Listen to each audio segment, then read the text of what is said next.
Okay. Ladies and gentlemen, if you may take your seats, and if you can switch your mobile phones to silent, please. I'm Brian Maguire. I'll be your moderator today. I'd like to thank you all for coming here to celebrate my birthday. And 25 years of the European Economic Area as well. We have a hashtag here. Please feel free to take photographs, tweet comments on this today as well. Use the hashtag so we can pick some of those out for you. It's our pleasure to be here in Residence Palace with such distinguished guests, and I thank you also for taking time to be here with us this evening as well. I know there are many events and many activities on here in Brussels today. Let me just explain quickly what we're going to do. We're going to have a panel discussion. We'll have a series of themes throughout this. We have some short videos to punctuate the discussion as well. We'll begin the discussion with a quick introduction to our panel. They'll have 60 seconds to give their elevator pitch, and then we'll show you a short video as a teaser for the event today as well. So let's just kick off, not from necessarily from left to right, but I apologize to Iceland for destroying your language as well with the pronunciation, which I'm about to attempt. Guðlaugur for Farsson, the Minister for Foreign Affairs from Iceland. I got my apologies in before we began, I have to say. Welcome, sir. Thank you. He's the one laughing most at my pronunciation. We have Aurelia Frick, Minister of Foreign Affairs from Liechtenstein also.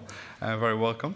Ine Eriksen Søreide, Minister of Foreign Affairs from Norway. Great to see you here.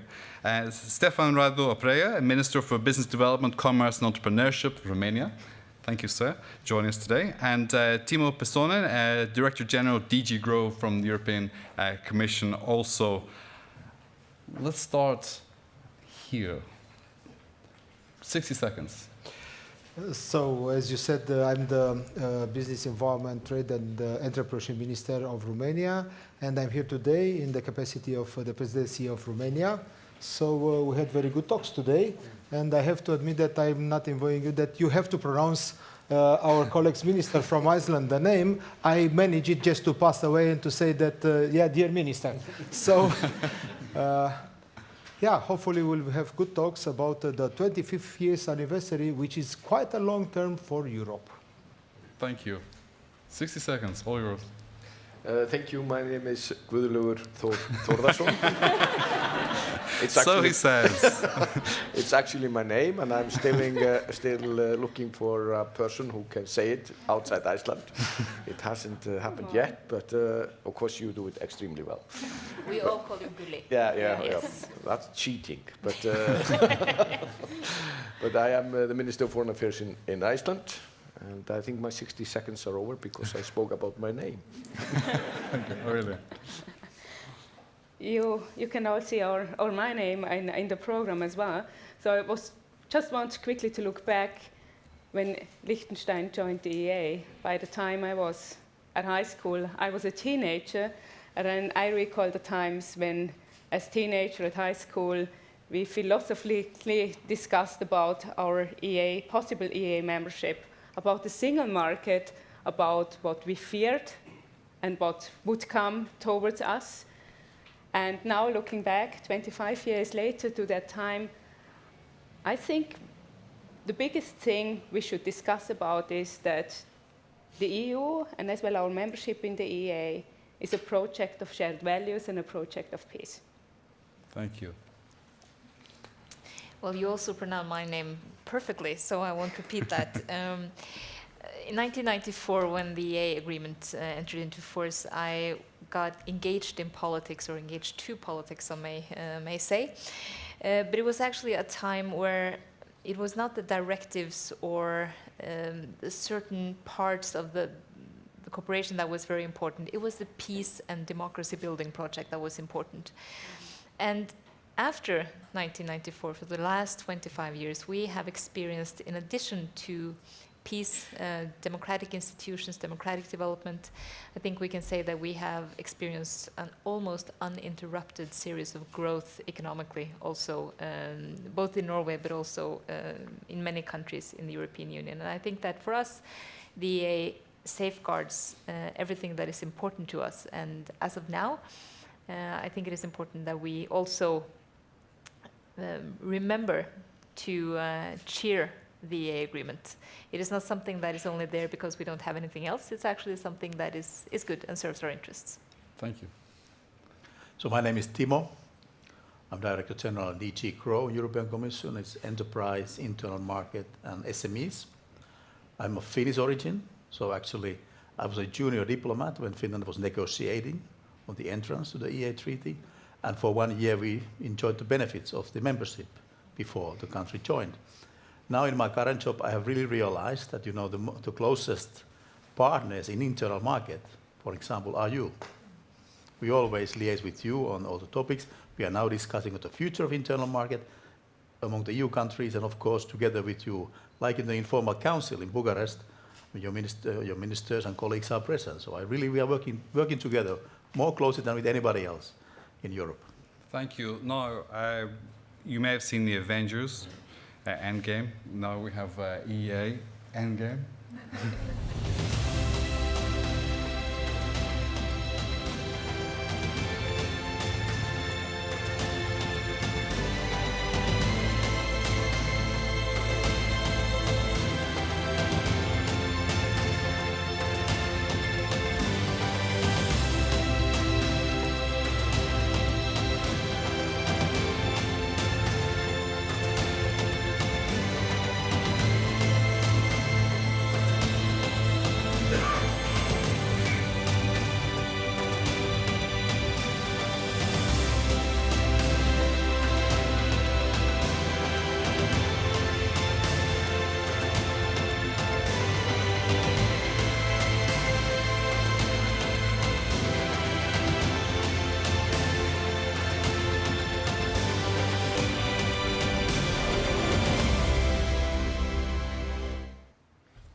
There you go. Just a quick summary of what the EEA means for each of the countries. You give some indication of this already, but if people in your country, do they value what the EEA is?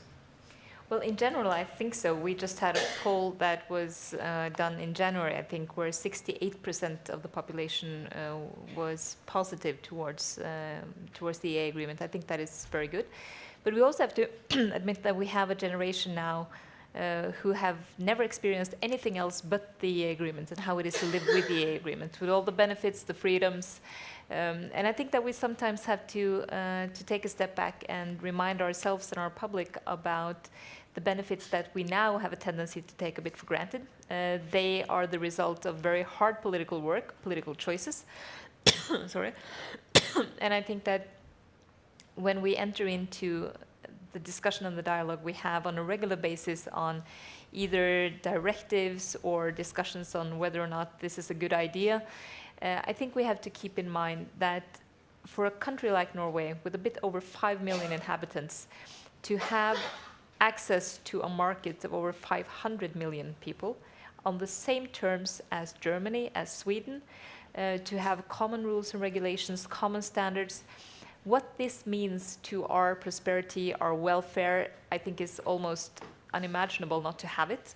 And I also think that if you go around and ask a small local entrepreneur or a business along the coastline of Norway, not in Oslo, not in the big cities, you will very easily get the answer that it would have been almost impossible for them without the EEA agreement. If they were to adhere to different standards, to different taxations and regulations, for them it's vital, and it's vital for us to uphold both enterprises and growth in the whole country. Thank you. Aurelia, people in Liechtenstein, do they take the EEA for granted today?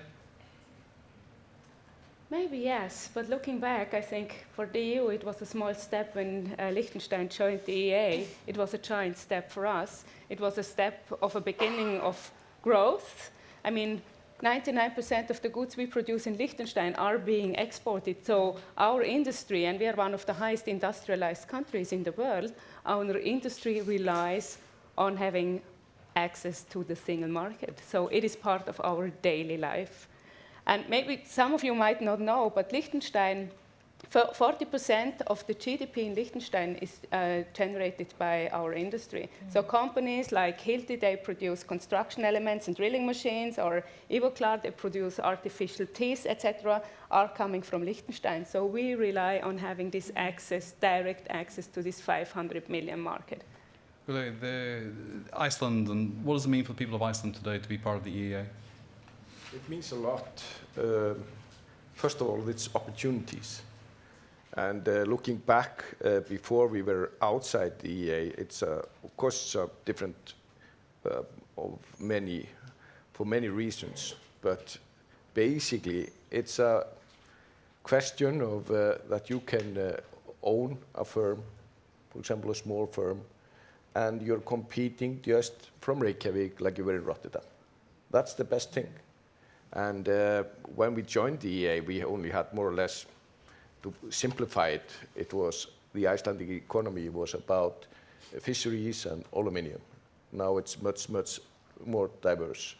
And for the young people in Iceland to have the opportunity to move everywhere in Europe, have the opportunity to go to schools, for older people to have the opportunity to buy their houses, be part of the health system in other countries, it's of course, it's a game changer. But you mentioned one thing, are we taking this for granted? Yes, we are. That's the new challenge. And when you take something for granted, then you are really in a danger to lose it.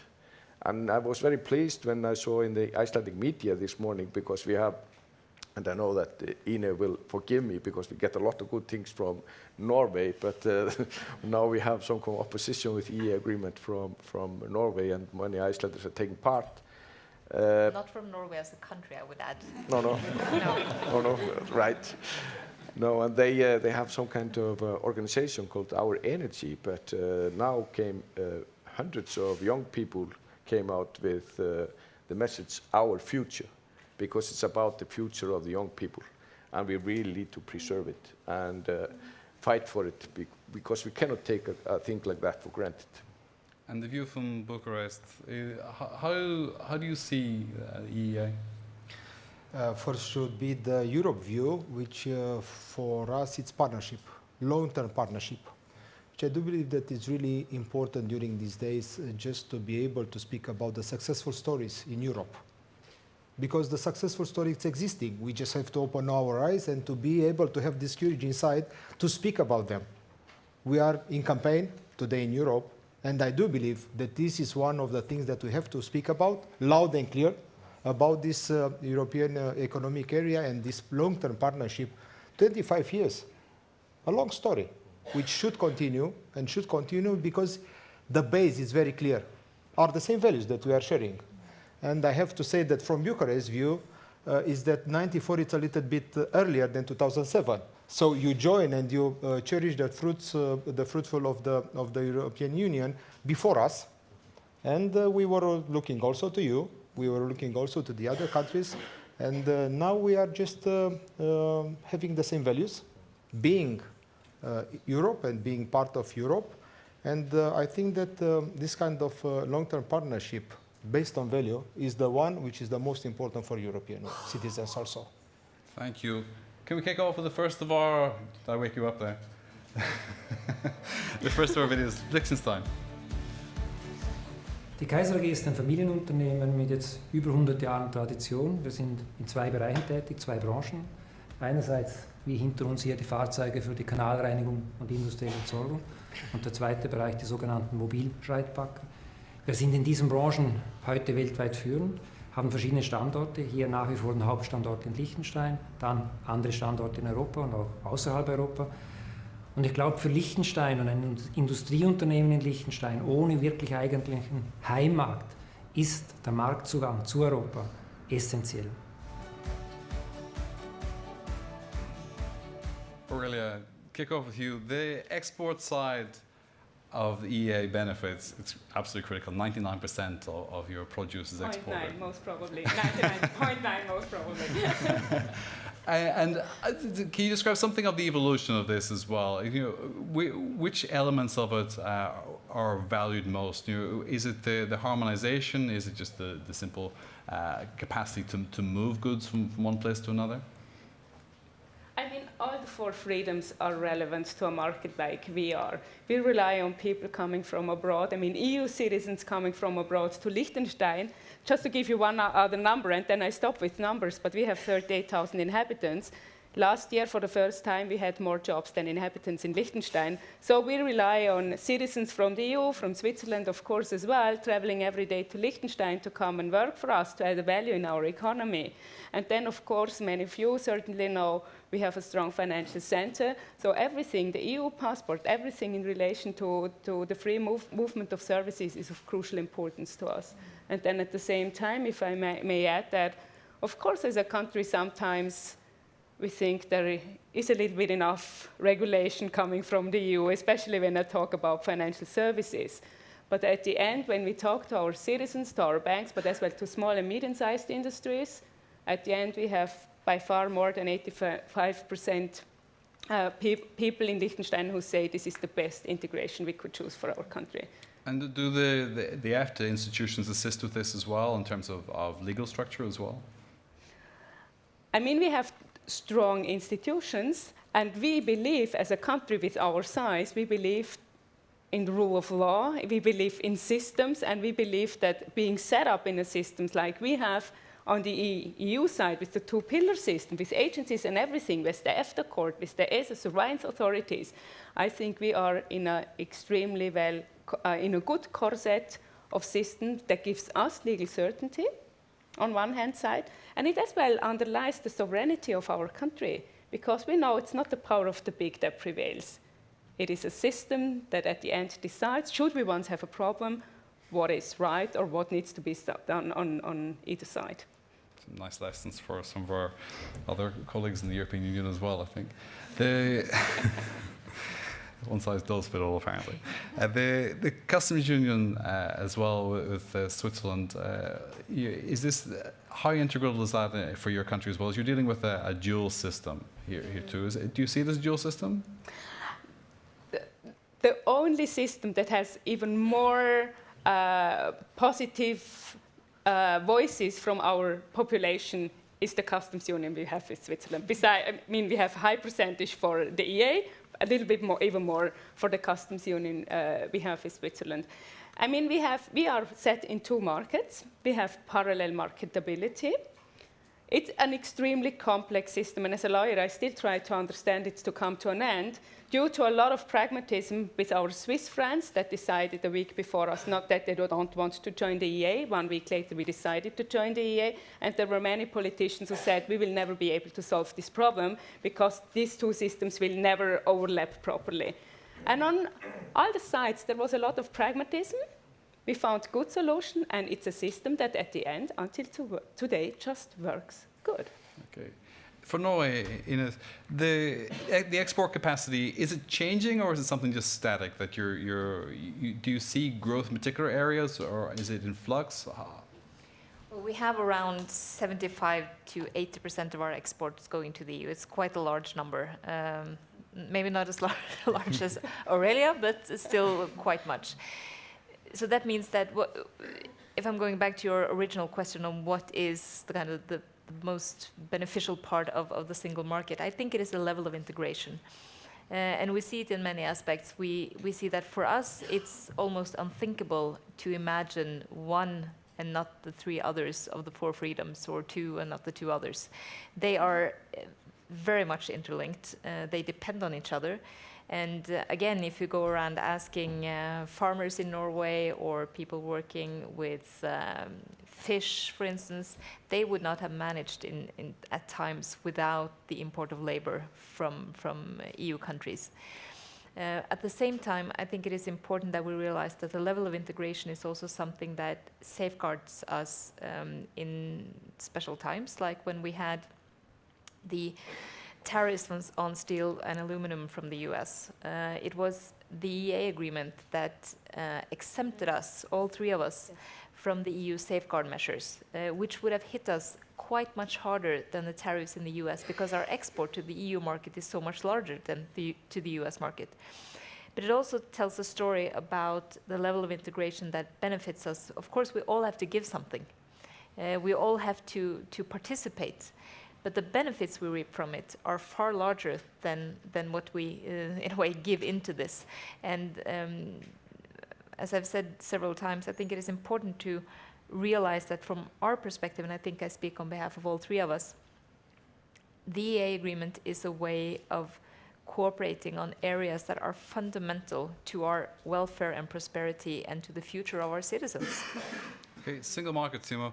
It's not quite done yet, so there's a lot of work still to be done, but also a lot more opportunity for these countries as well. Where do you see the next big area of opportunity for EEA? Well, I think, of course, what we are doing, I think we should make really the services truly free in the internal market. So I think this is one of course, the key priorities for us. And I mean, I would say that internal market will never be completed because the world changes and we have to adapt to the change and even be ahead of the curve. So we talk about digitalization, we talk about artificial intelligence, to new avenues for our economic growth and competitiveness. And of course, all these three countries are in the avant-garde on many of these issues. So it's a win-win for EU and for the EEA countries to promote the single market. Stefan, do you see it the same way, that the single market will continue to become more integrated and to expand into new areas, just like Timo said?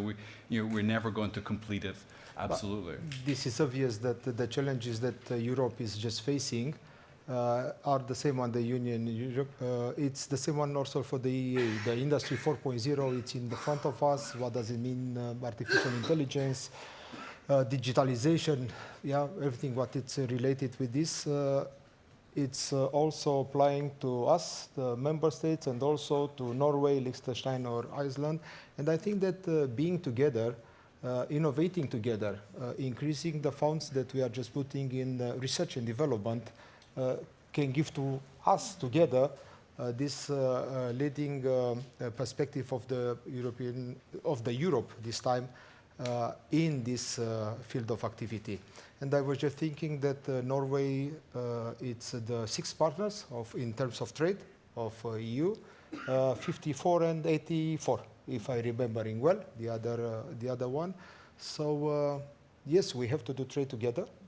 We have to exchange the goods together because this is creating jobs. And there are a lot of jobs also in Romania, 1.7 million of jobs that are creating from export or in the other parts of the world, not in the EU, and the others, yeah, mainly are linked with the EU because we are also exporting 75%, like Norway, to EU, other member states, which means that the interconnection, it's one of the key important things. And I think also that this is very important for the small and medium-sized enterprises.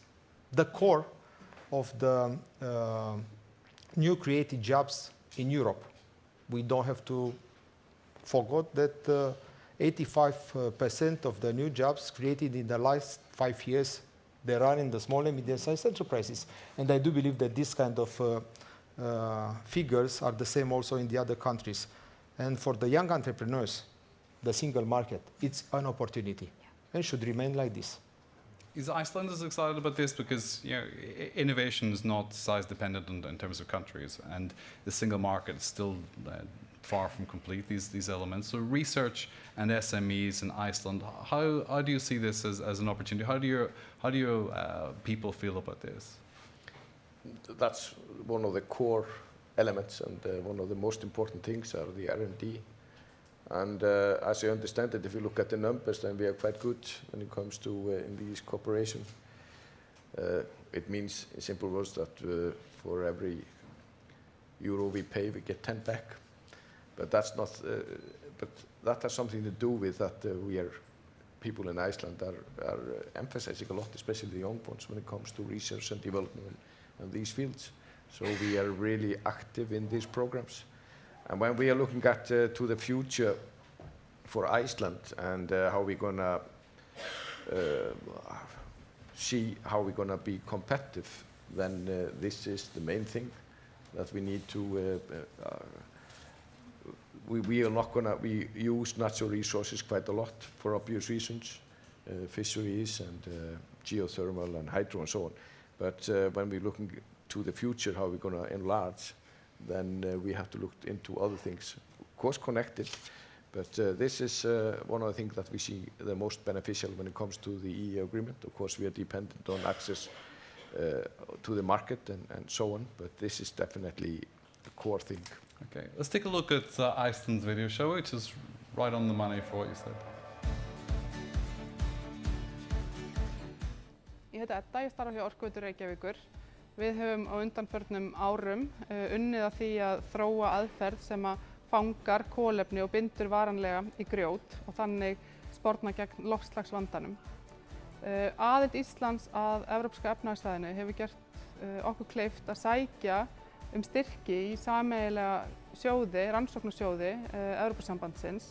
Heilt yfir þá hefur mitt fyrirtæki verið þátttakandi í verkefnum upp á 62 milljónir evra og það munar minna og ef ekki væri fyrir EES-samstarfið þá nýti þessara verkefna ekki við.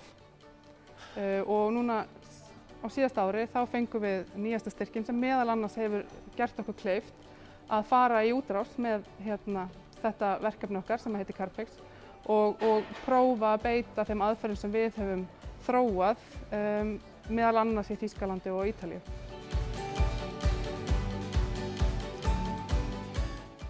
Without the mobility of labor, you don't get this level of research and innovation that we just saw there.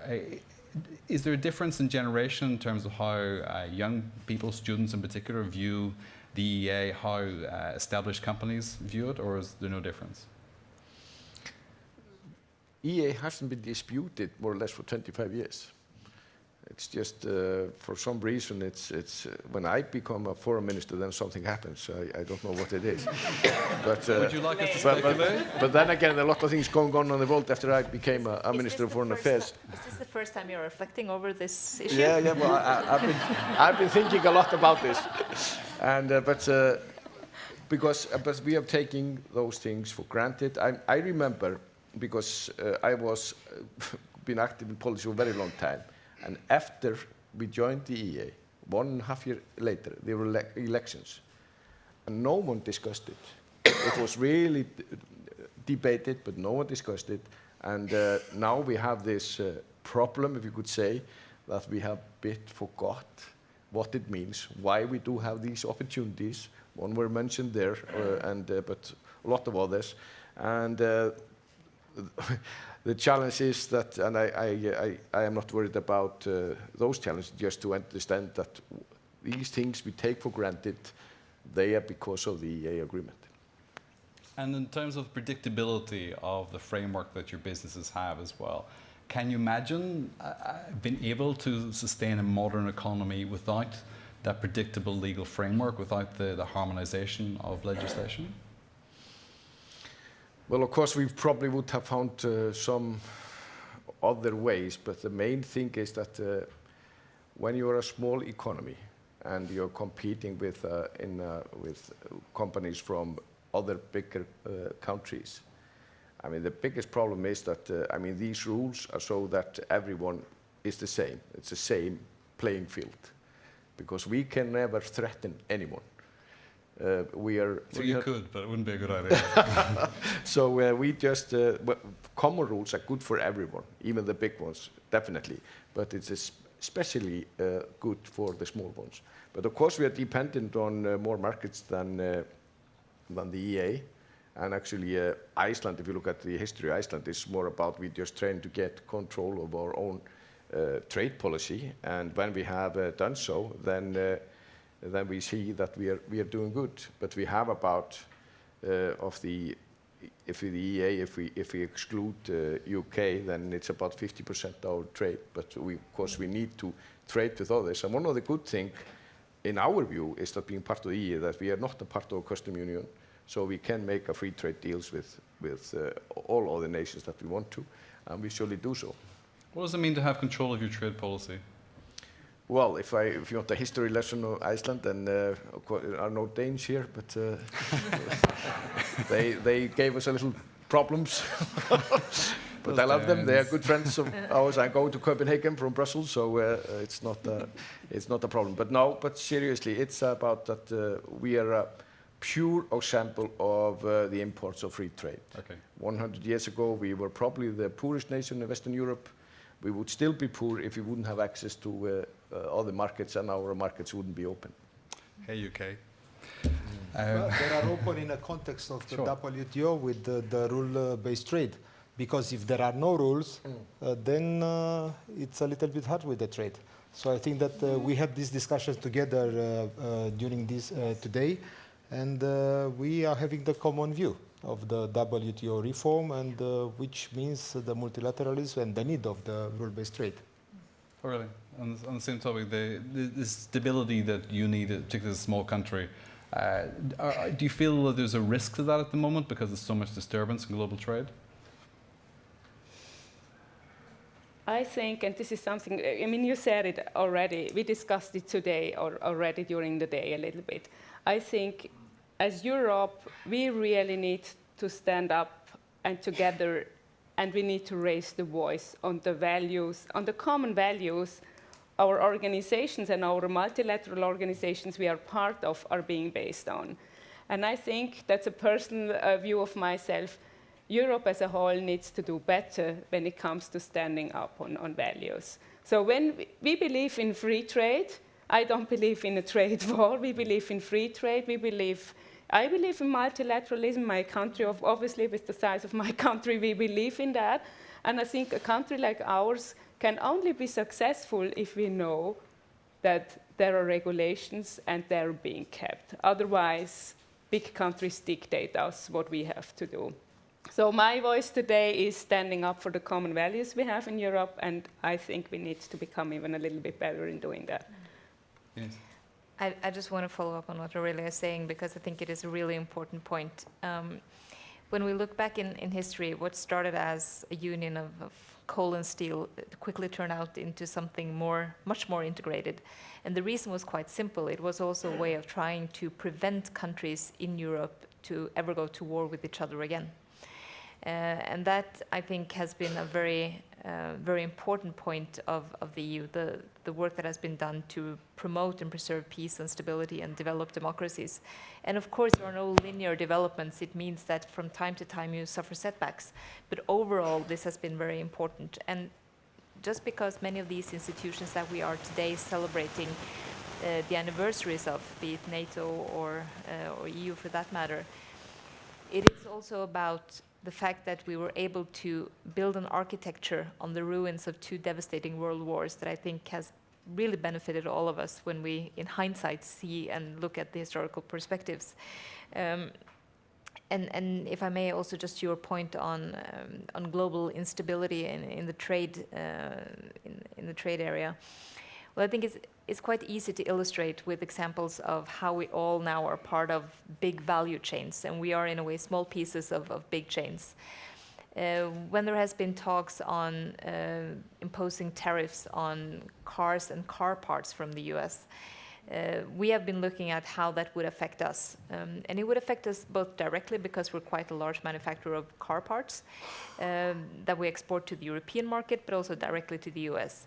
If the number of cars being sold drops, we will also have a secondary effect, which is the fact that we are the world's second largest distributor or transporter of new cars on ro-ro ships, on vessels. So it means that if the trade goes down, our shipping industry will notice it too. And thirdly, the general instability will also affect the value of our sovereign wealth fund. So I think that it's fair to say that we all have a shared interest in upholding that common rules-based system. It doesn't only benefit small states, it benefits everyone over time. And I think that what we are experiencing now makes it even more important that we focus on reforming and strengthening these institutions. If only some big global players across the Atlantic took a similar view of integrated thinking. Timo, the European Commission, I interviewed the Canadian ambassador today, and he spoke exactly to this about shared values and about a rules-based system being under threat as well. And it seems we could do more in Europe to emphasize and to promote this agenda in a stronger way. How does the Commission feel about that? I absolutely agree. I mean, this is exactly what we are doing also with our American colleagues. I mean, to try to keep on talking and discussing and avoiding, you know, any say clashes, any surprises. Of course, I mean, the values, what is discussed here many times, is of core importance for us. I mean, also inside the European Union, and naturally we here share the same values, also globally. So I think it's maybe the most important, in a way, single unifying element between the EU and the EEA countries is the values. And yeah, so Ina. I just want to add one thing that I think Timo pointed to, that sometimes we also forget the interlinkages between our common values and the single market and making it function. The fact that we have and working for independent judiciary is vital for upholding the single market. We have to trust each other's legal systems, otherwise this would collapse. So if a country goes in the wrong direction with imposing laws or regulations that can doubt the independence of the judiciary, that would be potentially a big challenge to the single market itself and the flow of goods and capital. Yeah, yes, it's not the place to be pointing fingers, but just on the general principle, it's, as a journalist, when we observe this kind of trend away from a stable judicial system, we also see the economy get hurt. Investors will not invest, the stock market goes down, and the capacity to continue along that path of degradation of the legal system is not sustainable. Do you think it's sustainable? Do you think people, nations will have to reel themselves back towards a more stable order, and this is just a phase that's going to pass?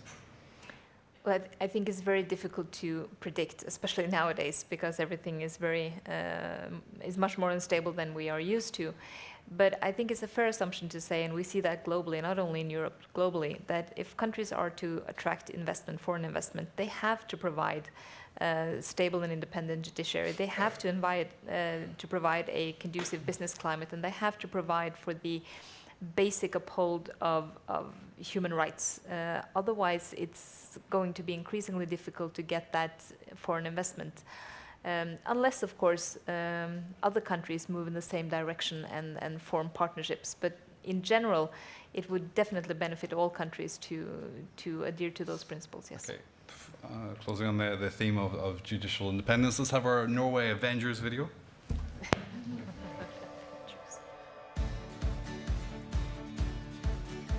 Jeg heter Ann-Katrin Eikfjord. Jeg jobber som jurist ved Mattilsynets hovedkontor med regelverk for produksjon og omsetning av mat. Mesteparten av dette regelverket utvikles i EUs organer og gjøres til norsk regelverk som følger av EØS-avtalen. Mattilsynet deltar i EUs arbeid med utvikling av dette regelverket. Jeg opplever det som et stort gode, både for myndigheter, matprodusenter og forbrukere, at vi har felles regelverk på dette området.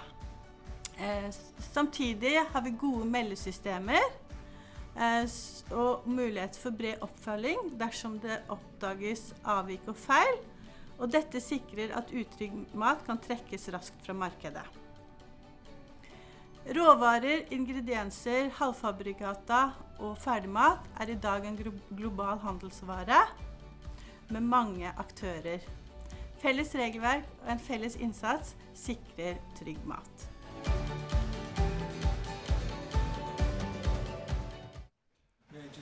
You may. One remark about what we discussed before.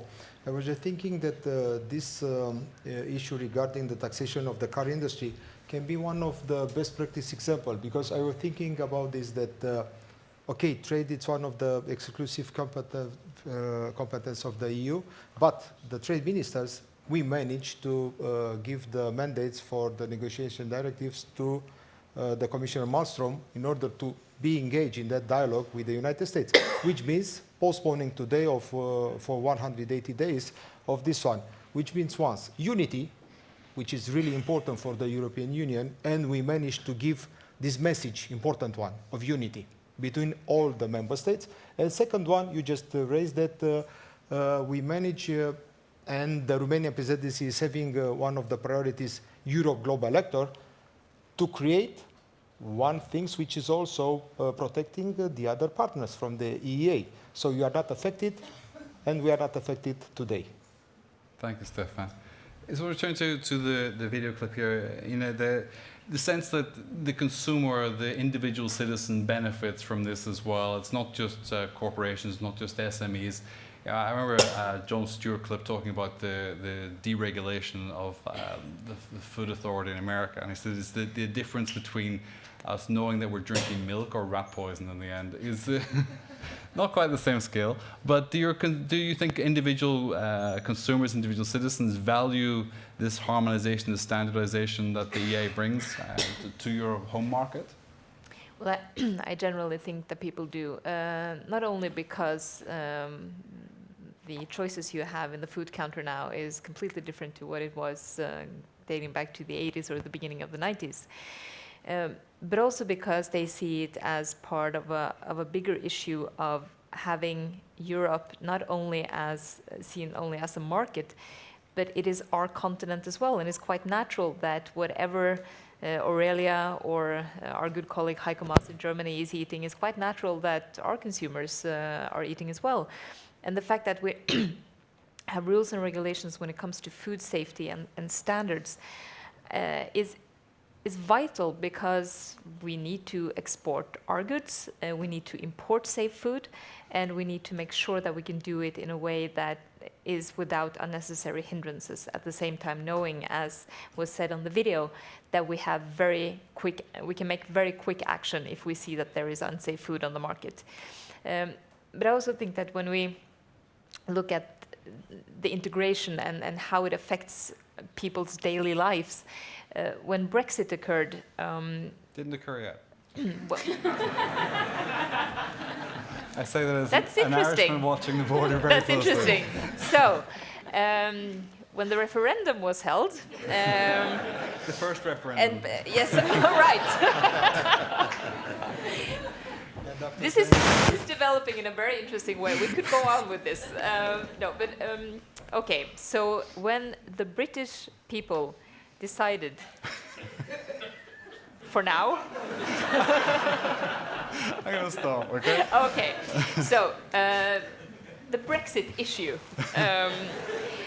it prompted, of course, a lot of questions. And what is a maybe under-communicated fact is that if the UK leaves the EU, they will also leave the EEA, which a lot of people do not think about, which means that it has consequences for us. And what we realized very quickly was that among the first things that people were asking about, calling the ministry, asking questions, was,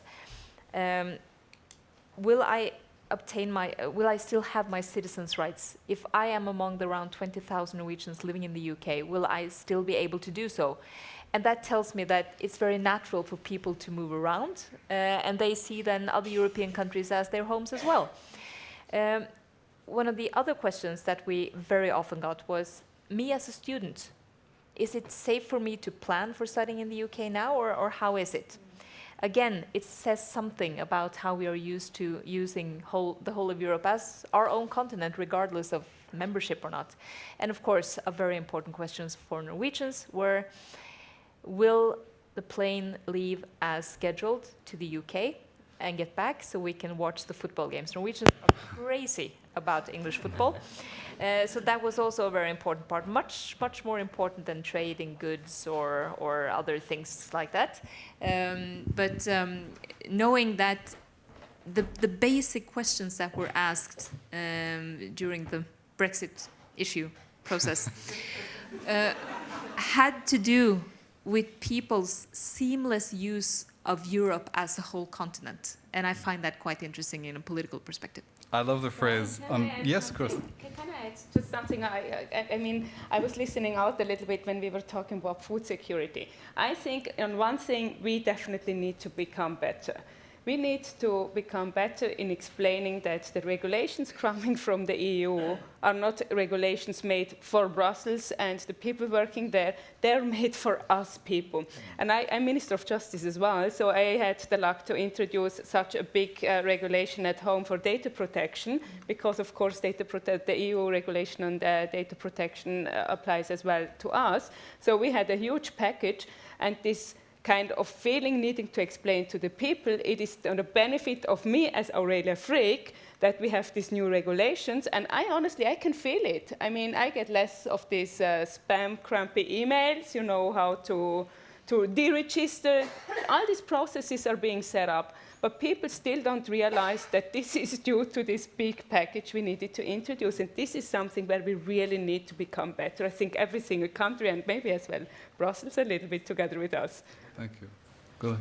Yeah, well, I think though, if you get to the core, and if we believe that free trade is good, which I do, free trade is much more that you're exchanging just money for goods and services. It's just connecting people, they understand each other better, and you are sharing, usually or more often than not, good ideas and values. And we cannot, if we believe that, and I think that actually we talk about Europe, Europe is stronger when it's open. Not only think about themselves, the countries, I mean, the world is much larger. We are never going to achieve free trade, world free trade, if we're going to try to harmonize everything. If we would have a body who would harmonize things all around the world, it would be the most powerful body in the world has ever seen. And we, of course, need to be a bit critical also when it comes to regulation. I mean, have you ever met a European who goes to America and says, I'm not going to sit in this car. It hasn't European standards. No way I'm sitting in this car. Or vice versa. And talking about food standard, I am a living example that you will not die if you eat people. No, eat people. If you, Rotten lamb. No. If you eat food with other standards than the European ones. So I think that we need to look at also try to have the more mutual recognition we do have, and then it comes back to the WTO, which of course it's also our responsibility. It's been not very progressive in the last few years or few decades, that we need to be more open-minded and try to encourage more free trade around the world. Okay. I want to come exactly to this point actually. Stefan, we touched on some of this already. Where do you anticipate that we're going to see change in WTO, if anywhere? I know there's some reforms on the table, a lot of it's posturing, but what do you actually think is going to happen, and how will it affect the EEA?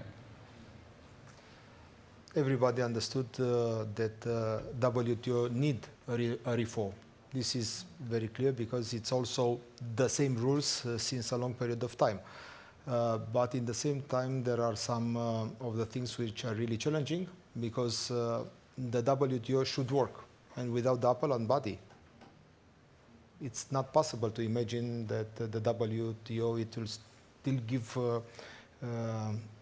this kind of regulations that they have to do it. So it's one of our priority. It's on the agenda of the trade ministers. It was in Bucharest in February. It will be also now in May. And we are just keeping in contact with the Commission, with Commissioner Malmström and the other people which are involved from the institutions, in order to be more pragmatical in this approach. And for sure that we have to work together, because in the WTO we are also members. Do you think it's possible to reform and WTO I think that now? what is happening also with the e-commerce, that 74 states already signed in Davos, that should be on the agenda. Maybe we are able to do some progress in some fields, and to have this kind of approach to show, to prove that we can do progress, and to start with the things that maybe a little bit, yes, and after that to come back to the one which are having a little bit more need of time in negotiations. But yes, we do believe in the free trade, which means rule-based trade. It's not freedom equal without rules. Yeah, this is the nice part of trade. that rules means freedom in this issue. Timo, the same sensibility. Do you think, as Stefan said, you need confidence-building measures if we're going to get WTO reform, or do you think that the substantial change of China, for example, since 2001 is just so massive that it's nearly impossible to reform WTO? Well, I wouldn't be too pessimistic. I think what Stefan said, I think is the way forward. I mean, let's have a look together. Of course, it's not only Europe, what we think here. I mean, we are part of it, but we need also, as you said yourself, the global players to join us. So it will not be easy. But I wouldn't, go to the closet, close the door, and say that okay, nothing will happen. So let's keep the spirit of European spirit of trying, the spirit of Ule Gunnar Solskjaer. So I think that would be the right spirit. Twitter is alive, apparently. We have a question. Could the moderator, that'd be me, ask the EFTA foreign ministers, that'd be you guys, what could make the EEA agreement function even better? Go ahead. You talk to me? Yeah. Well, I think that we, of course, need to bear in mind when it comes to cooperation like this that we need to be sensitive towards we are different nations, not only the EFTA nations, but just in EU as in whole. So it's important that we show sometimes a little pragmatism, because I mean all this effort when for small issues because we want to be online, I don't think it's good for the cause. Of course, what would make EEA of course better if we would have free trade with fish. Isn't everyone noting? Because that's something that we need to, of course, it need to develop, and we need to look into the future and adopt the agreement. But because if we will not do that, then it will just be a part of history. Okay, really. What could the EEA do better in terms of reform? If we take part in the decision-making process, maybe. No, but joke on the side. Just on that, do you think that you do enough in terms of participation? Because I know there is scope for a little bit more than perhaps has been done. I mean, we are part of the decision-shaping process, and I mean that's where an active decision from Liechtenstein. We just raise our hand in the decision-shaping process when really something big is at stake. Not if just like a couple of people at home saying this is maybe a little bit difficult, we will not raise our hand. We come up when really our country we think it's going to collapse. So then we come, and then we have as well the feeling we are being listened to in Brussels. So once in a while we find pragmatic solutions, we find good solutions. So I think the process is quite okay. We could maybe come to the decision-shaping process, making process. And the view from Norway, Well, I think that we have to bear in mind that the EEA agreement is a very dynamic agreement as opposed to free trade agreements that are quite static. And the dynamic element is, of course, as Aurelia also mentions, is about decisions. It's about common rules and regulations, common standards, and it provides and gives something that a free trade agreement could never do. But that also requires the hard work of everyone, not only on the EEA side, but also on the EU side. And it requires that we are able to adapt and to change on necessary issues when new areas come up or where we see issues or problems that we haven't thought about before. And that's part of the dynamic agreement. But it will never be dynamic if we don't put a lot of effort in it from both sides. And that is, for instance, what we've been doing now with trying to reduce the backlog. The fact that we've been able to reduce the backlog by 400 since November, 300 only for the past couple of months, is a joint effort. And this is how we have to continue working. So unless we bear that in mind, we can easily, or not easily, but we can at least run the risk of having an agreement that we cannot use to its full potential, in a way. Really? Looking a little bit back, I've been in office for 10 years now, and looking a little bit back on all those 10 years, I had the impression for many years it was a little bit for granted that there was this kind of friendship or relationship between the EU side and us, the EEA states. And it was just like kind of a very pragmatic thing, and it was just working. And Brexit brought a little bit up to our minds as well, that it's not for granted that relationships function. All of us need to work on a relationship so they function. And I think Brexit was as well a little bit a wake-up call for all sides. I think for the three of us sitting here, it was a wake-up call. It's not for granted. It's not for granted for what our people and voters do at home, but it's not for granted as well in Brussels. So at the moment, that's a very personal assessment. I think in Brussels as well, we woke a little bit up to say relationships need to be taken care of and very carefully being taken care of. And this is what is happening. And I think we can as well say thank you for that. Okay, we're coming close to the end of our time. So rightly, we focus a lot on the economics and then the single market. But while your countries don't participate in the foreign policy of the EU, there are certain synergies that are involved here as well. International Criminal Court, participation in Syria, the human rights, the core values that we began the panel speaking about as well. Aurelia, Liechtenstein's participation in the foreign policy elements, how do you see it? And do you see this as something which has capacity to be explored further? I think so. And up to now, I think there are many areas where it's covered extremely well. We, for example, as a country, we engage extremely strong when it comes to the rule of law, to the ICC you mentioned as well.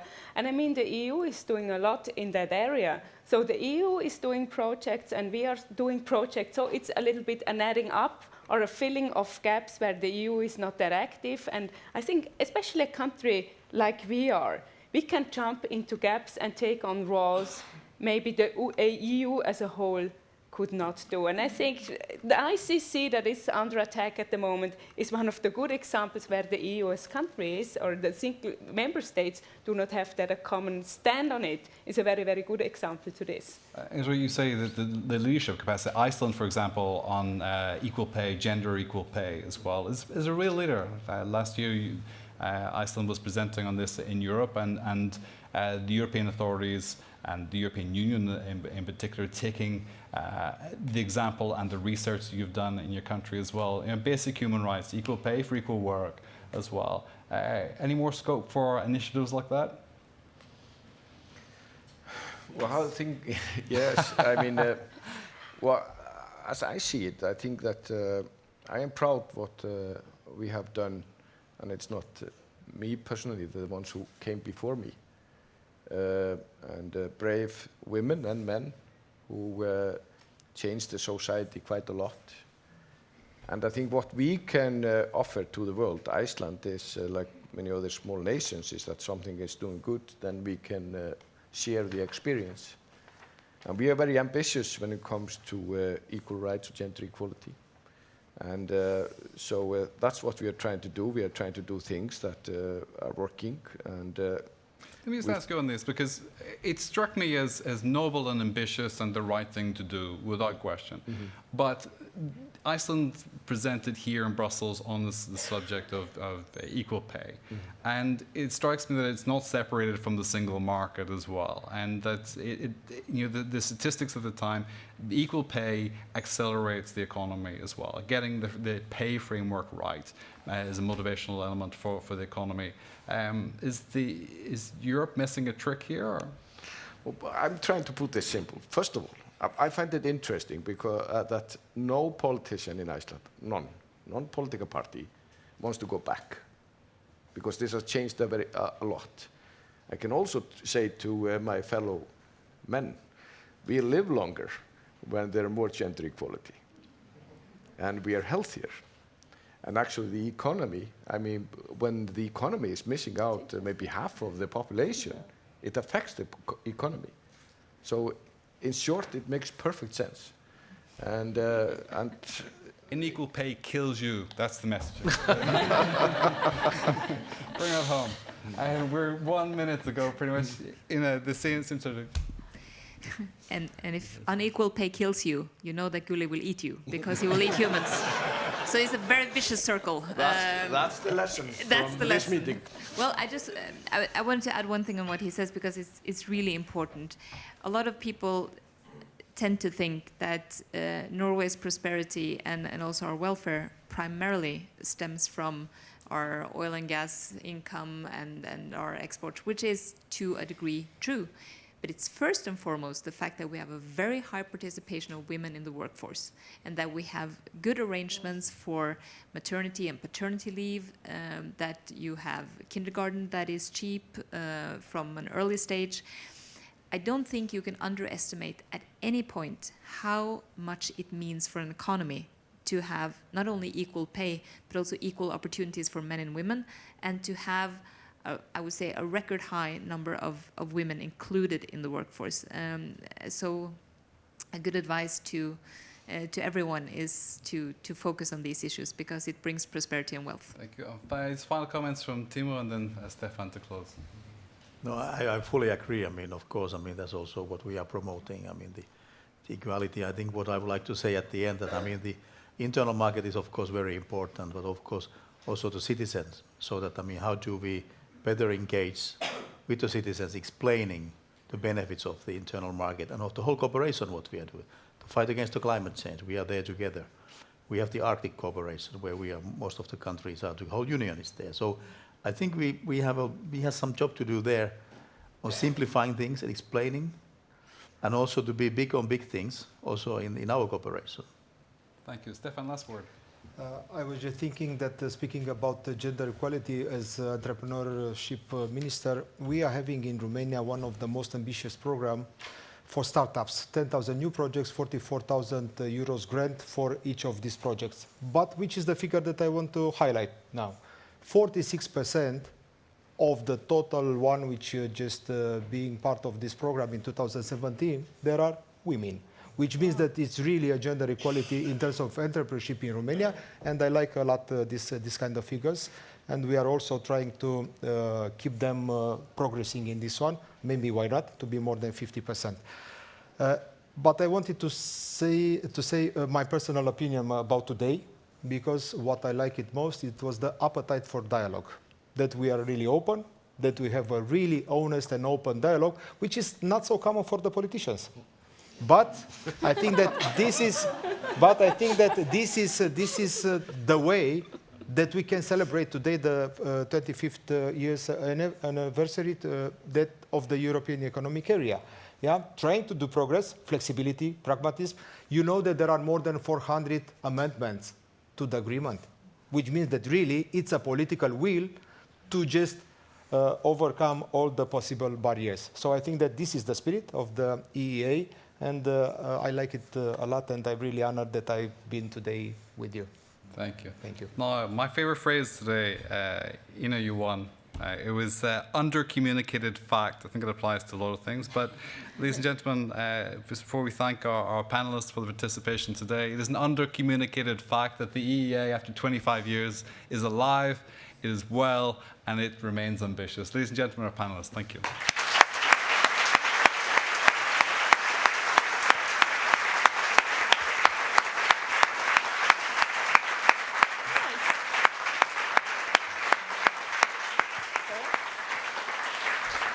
Thank you all so very much. As it's my birthday, I'm going to invite you all for cocktails.